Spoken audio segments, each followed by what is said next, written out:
கிறிஸ்து இயேசுவுக்குள் மிகவும் அன்பாய் அழைக்கப்பட்டு தெரிந்து கொள்ளப்பட்ட அன்புக்குரிய சகோதர சகோதரிகளுக்கு நம்முடைய பிதாவாகிய தேவனுடைய நாமத்தினாலும் நமது ஆண்டவராகிய இயேசு கிறிஸ்துவின் நாமத்தினாலும் அன்பின் வாழ்த்துக்கள்.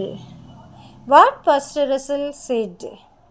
கேள்வி எண் 459. 1.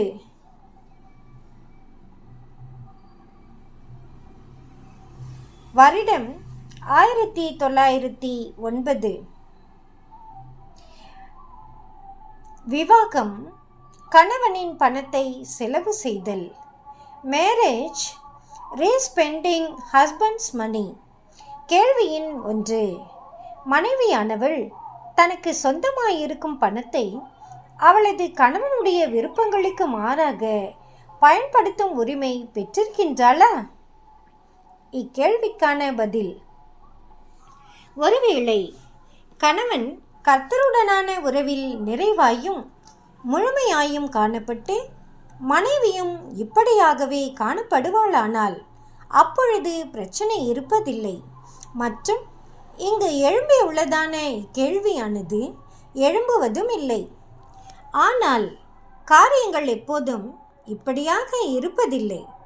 மேலும் எனது எண்ணம் பின்வருமாறு: சட்டங்கள் மற்றும் பொதுவாய் நிலவி வரும் வழக்கத்தின்படி ஒரு கணவன் மனைவியை விவாகம் பண்ணுகையில் அவளை தனது பங்காளியாக நடத்த ஒப்பந்தம் பண்ணுகின்றார்.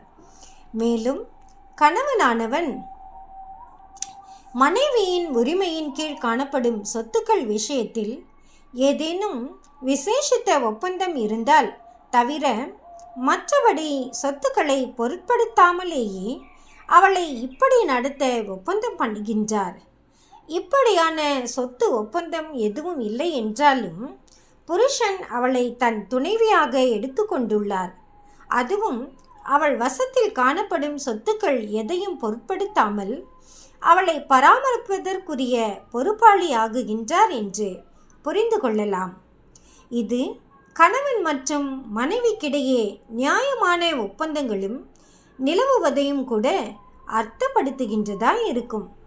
ஒருவேளை கணவன் வியாதிப்பட்டால் குடும்பத்தின் தேவைகளை மனைவி ஒருவேளை சந்திக்க வேண்டுமெனில் மனைவியானவள் தன் வழிவகைகளை பயன்படுத்துவது மாத்திரமல்லாமல் ஒருவேளை அவளுக்கென்று குடும்பம் இல்லாமல் இருக்கையில் தன்னை பாதுகாக்க வேண்டிய கணவனும் சரீர ரீதியில் பலவீனப்பட்டு இருக்கையில் கணவனுக்காக எவ்வகையான தேவைகளுக்கும் என்று பணிவிடை செய்வதற்கும் அவள் தன் ஜீவியத்தையே ஒப்பு கொடுத்து விடுவதும் அவளுக்குரிய ஸ்லாக்கியமாகும்.